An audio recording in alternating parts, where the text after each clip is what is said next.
Hi everyone, my name is Monique, and today I'm going to be showing you how to play a game that is currently on Kickstarter called Flock Together. Flock Together is a fully cooperative game for 1 to 5 players in which each player takes on the role of a unique asymmetric chicken, and players must work together to defeat all of the invading predators before the end of the 3rd season. This game is designed by Matt and Savannah Mundy, fully illustrated by Andrew Bosley, and published by Sea Cow Games, who are helping sponsor this video. Now before we begin, I do need to mention that everything that you see here is considered a prototype copy of the game, which means things are subject to change in the future, including some minor changes made to the main game board. And so for more information regarding the game, as well as the active campaign, I've included a link to their Kickstarter down below. Last but not least, if you enjoy content like this and would like to see more in the future, please consider subscribing. Otherwise, we are ready to begin. So if you'd please direct your attention to the center of the table, we're all set up here for a 2-player game of Flock Together. Welcome to the Coop. And so just to kind of give you a little bit more backstory as to what is going on here, the chickens are all being persecuted by all of the prey in the world. And so they've all come together and decided to create their own coop.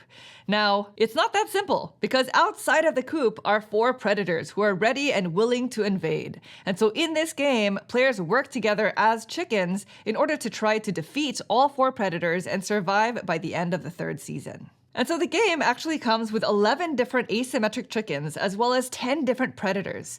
And so during setup, you randomly select the 4 predators that you'll be going up against during the game, and you set their different health trackers according to player count. Only 3 out of the 4 predators will actually be revealed, with the final boss predator being a mystery until it's time to go up against them. Now in this game, each player's chicken, as well as the different predators, are represented by these character booklets. Now the way that these booklets work is at the top right-hand corner, it tells you how much health the predator will start with depending on player count. And so in this example, we have Owl Coupon, who starts with 2 health per player. And so on their health tracker, we start with 4 health for them. Now at the end of each season that we don't defeat this predator, they are actually going to level up. And so we would turn the page for their next versions of themselves. And so as you can see, the longer it takes for us to defeat a predator, the harder it will become to defeat them and the harder it will be to win the game. And so the game is played over the course of 3 seasons, and each season lasts 7 days. And so if by the end of the 3rd season, all 4 predators have been defeated and all players are still alive, then all players win the game. Now the game starts on the first day of spring, and so we actually have this weather vane token that will mark the passing of the days each season. Now you always start the season by turning over a new weather card, and so these weather cards are going to be either good or bad, and they're basically going to be in effect for everyone until we get a new weather card. In this example, the weather is fair, and so if you forage at least once on your turn, you gain a bonus food, which is actually quite nice. Then, starting with the first player and going clockwise, each player gets to take a turn before we move on to the next day. And so a player's turn always starts with production. And so as a chick, you always start by producing 1 food. In this game, food is represented by all sorts of different tokens, but they all represent the same thing, which is just food. Now, over the course of the game, any food gained is placed into your food reservoir here on your player mat. Now, in addition to gaining food, we're also going to be gaining eggs. And so both of these characters actually have endowment as a part of their asymmetry, which means they both start the game with 1 egg each. Similar to the food, the eggs come in different colors, but they all represent the same thing, which is just an egg. Now, as soon as I'm able to level up my character, during the production phase, instead of just gaining a food, I'll actually be rolling a die. And if I roll numbers 2 through 6, then I'll gain an egg. In this game, food is very important because you're going to need a lot of food in order to do basically anything, including attacking the predators. Eggs will also be very useful for reviving players who have died, and you'll also be able to exchange them for food at the start of certain days. Once you're done producing, then you move to your actions phase, where you are allowed to take 2 actions. There are 8 different types of actions in this game, and on your turn, you can take any 2, including the same one twice. Now, one thing to note is that each player has an extra action token that is on the upper right-hand side of their player board. And so 1 time per season, you can flip over your token to take an additional action on your turn. And again, that's only once per season, so use your extra action wisely. And so in this game, there are 8 different types of actions that you can take, and they are all listed at the bottom of your player board.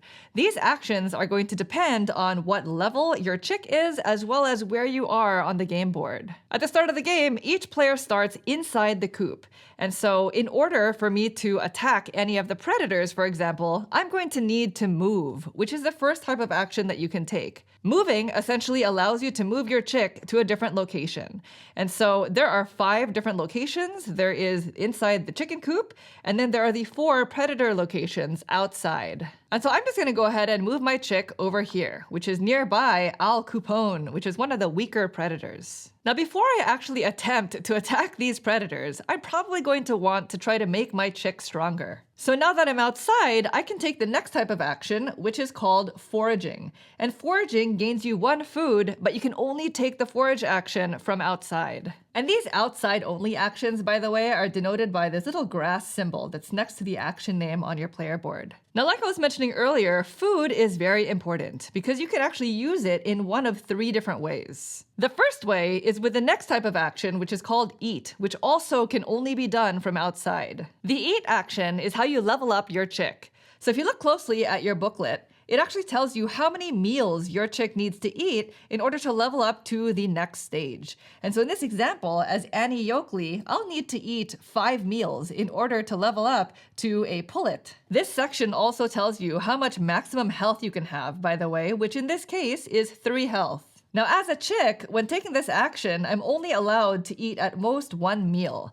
And so if this is the first time you're doing this, you actually take a food counter to represent how many meals you've eaten. As soon as I level up to my second stage, when taking this action, I can eat at most 2 food to increase my meal counter by 2. And as soon as I reach the required number of meals, which in this case is 5 meals, I level up immediately and I get to flip the page of my booklet.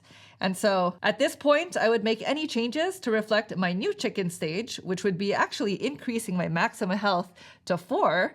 And I'll now have access to a new ability, which in this case is Baka. I lay an egg on the game board wherever I take damage. And so these new abilities are going to be different depending on which chicken you decide to play as. And that's essentially how the eat action works. Now, the other thing that food is good for is attacking, which of course is the main point of the game. You can take the attack action from anywhere on the board, but the target of your attack is going to depend on where you are. In order for me to attack any of the predators, I'll need to be at their location. And in order for me to attack the boss, we'll need to first have defeated the other 3 predators first. Now, in addition to these predators, you can also attack a grub. And so there will always be 2 different grubs available to attack unless one of the decks run out. But in order for me to attack this grub, I'll need to be inside the coop. The outside grub can be attacked from any outside location. And so let's just say, for example, I'll be attacking the earthworm over here that has a health of 2.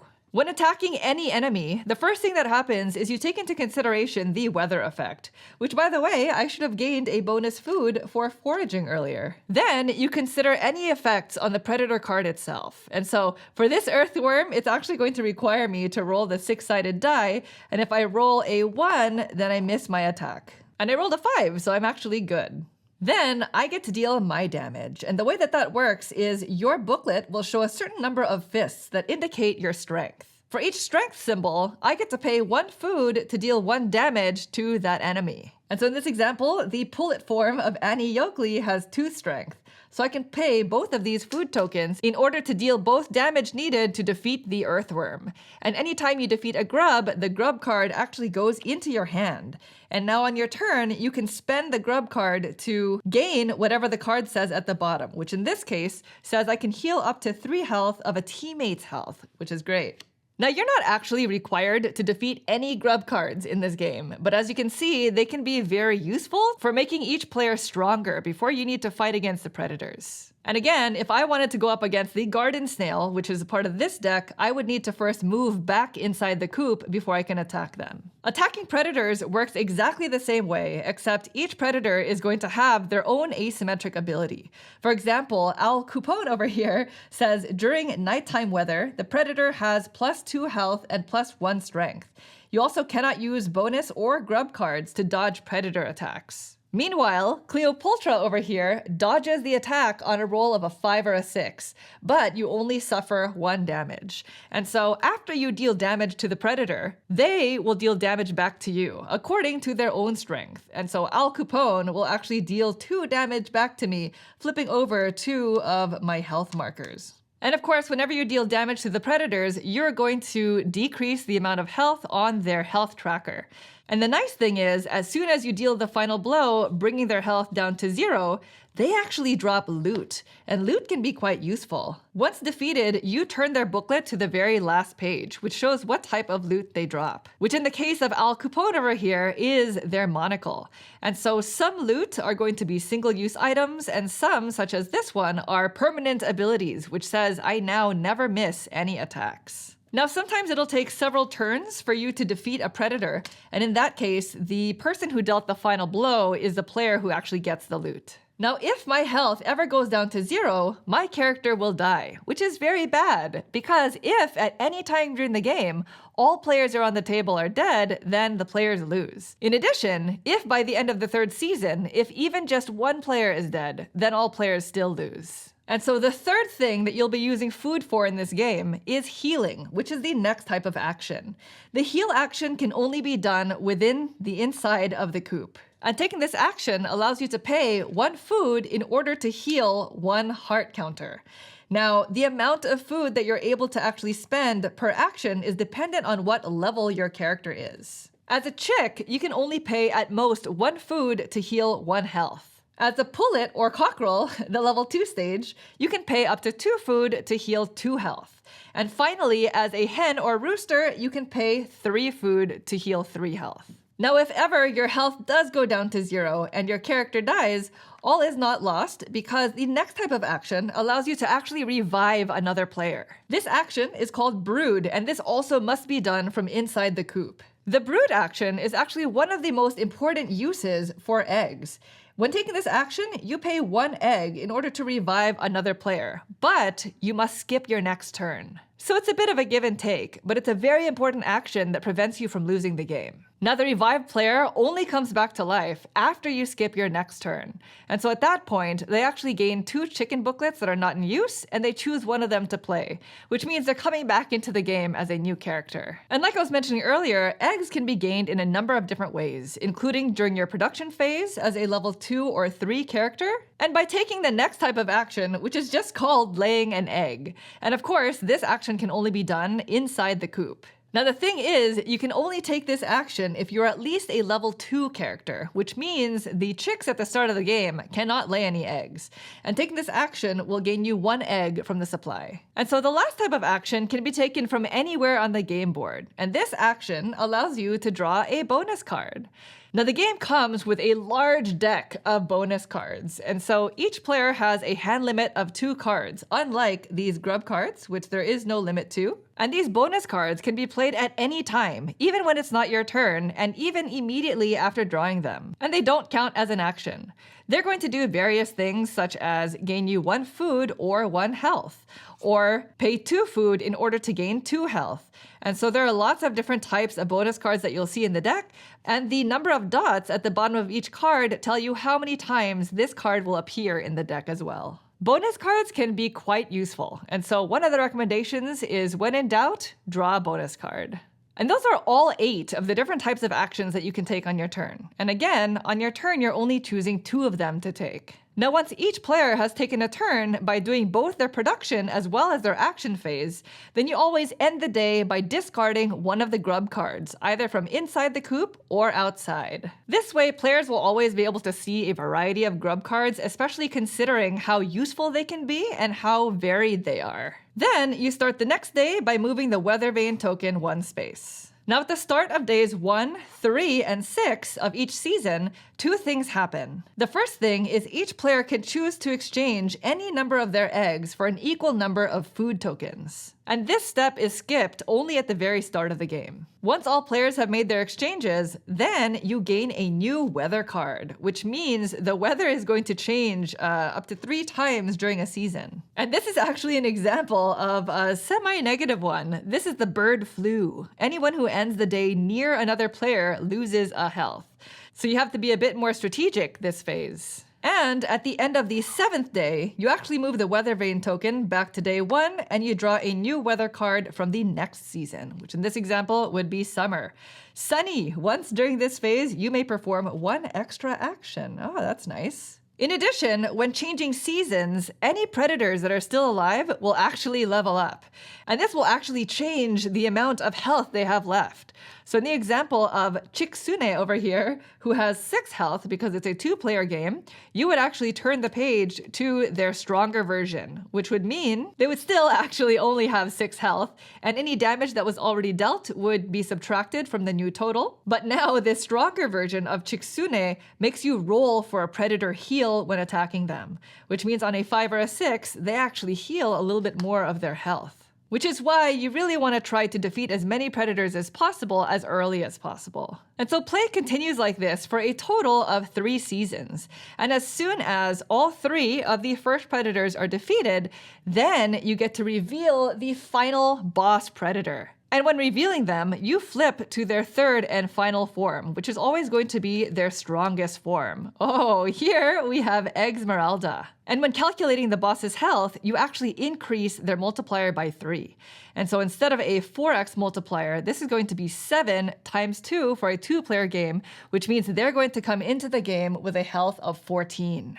And so again, if we are able to defeat all 4 predators by the end of the 3rd season with everybody still alive, then we win the game. And that is essentially how you play Flock Together. Now again, this is a game for 1 to 5 players, and so players are really going to need to work together in order to defeat these predators, which means during setup, you may want to discuss with each other which chickens to play as so that you can sort of strategically plan out how your abilities will synergize. Now, if you have any questions about anything that you saw here, please feel free to leave me a comment down below and I'll try to get back to you as soon as possible. This game is currently on Kickstarter, so I've included a link to their campaign down below. And thank you all so much for watching the video. I really hope it was helpful. If you enjoy content like this and would like to see more in the future, please consider subscribing. Thank you. Bye.